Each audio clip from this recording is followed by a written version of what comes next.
ಒಮ್ಮೆ ಭಸ್ಮಾಸುರ ಎಂಬ ಅಸುರನು ಅಪಾರ ಶಕ್ತಿಯ ಆಸೆಯಿಂದ ಘೋರ ತಪಸ್ಸಿನಲ್ಲಿ ನಿರತನಾಗಿದ್ದನು.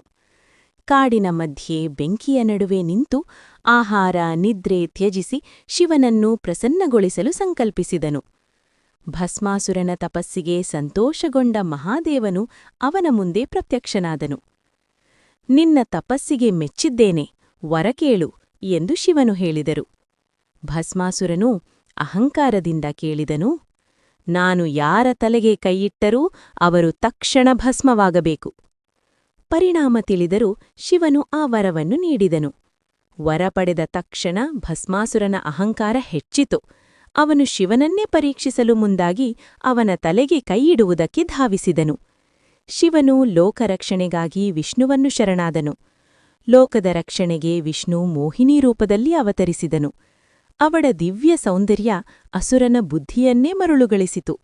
ಮೋಹಿನಿ ನಗುತ್ತಾ ಹೇಳಿದಳು, ನಿನ್ನ ಶಕ್ತಿಯಂತೆ ನಿನ್ನ ನೃತ್ಯವೂ ಅದ್ಭುತವೇ? ನೃತ್ಯ ಆರಂಭವಾಯಿತು.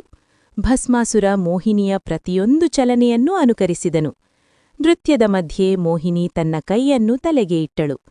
ಅವಳನ್ನು ಅನುಕರಿಸುತ್ತಾ ಭಸ್ಮಾಸುರನು ತನ್ನದೇ ತಲೆಗೆ ಕೈಯಿಟ್ಟನು. ಕ್ಷಣಾರ್ಧದಲ್ಲೇ ಅಸುರ ಭಸ್ಮನಾದನು. ಈ ರೀತಿ ವಿಷ್ಣುವಿನ ಬುದ್ಧಿಯಿಂದ ಲೋಕಕ್ಕೆ ಅಪಾಯ ತಂದ ಅಹಂಕಾರ ನಾಶವಾಯಿತು. ಧರ್ಮವು ಮತ್ತೊಮ್ಮೆ ಜಯಶಾಲಿಯಾಯಿತು.